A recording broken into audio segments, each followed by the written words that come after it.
Jadi kalau kita mau berislam, benar Islamnya, maka perpaduan iman dan amal itu harus tersemai dan tertanam kuat dalam diri kita. Gak mungkin orang Islam itu gak ada iman, itu mustahil. Ya gak mungkin orang beriman itu gak ada amalnya. Ya, itu pun mustahil gitu. Jadi keduanya itu pasti saling bersatu. Karena itulah Sayyid Sabiq menyatakan, al-Islamu imanun wa amal. Islam itu konsepsinya harus menyatukan, memadukan antara iman dengan amal. Ya, al-Islamu dinullahi alladhi awhahu ila Muhammadin salawatullahi wassalamu alaih. Ya, Islam itu adalah din. Ini dia, din. Terjemah kita sebut dengan agama, gitu kan? Din yang Allah wahyukan risalahnya kepada Nabi Muhammad sallallahu alaihi wasallam.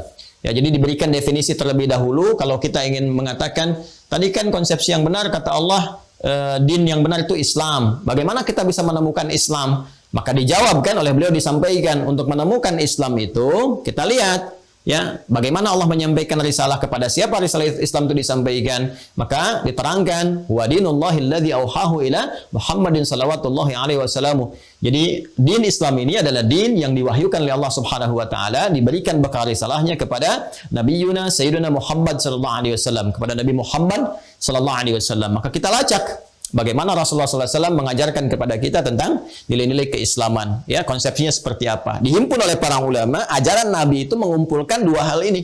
Ya, kalau kita ingin berislam, petunjuk dari Rasulullah SAW, maka pokoknya adalah iman, kemudian apa?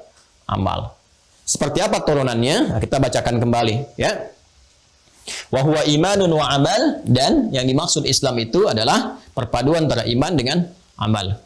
Nah, ini nanti yang saya terangkan di awal itu sebetulnya saripati dari kitab ini pun sudah saya terangkan.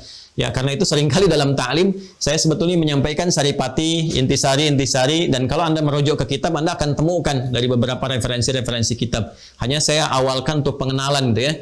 Kadang-kadang ada yang suka bertanya, Ustaz, kitabnya di mana, referensinya di mana gitu ya. Nanti kita dalam pengajaran khusus ini kita buka satu persatu. Baik, kita teruskan. Wal imanu yumathilul aqidah. Ya, sedangkan iman itu tergambar dalam akidah. Ya, makanya saya sering katakan dari awal kan, ya, di pembuka kita kalau kita temukan kata iman itu nafasnya sama dengan akidah. Wal imanu yumathilul aqidah, sedangkan iman itu adalah representasi atau senafas dengan akidah. Jadi kalau kita sebutkan iman, kemudian kita dapatkan kalimat akidah, itu punya makna yang sama.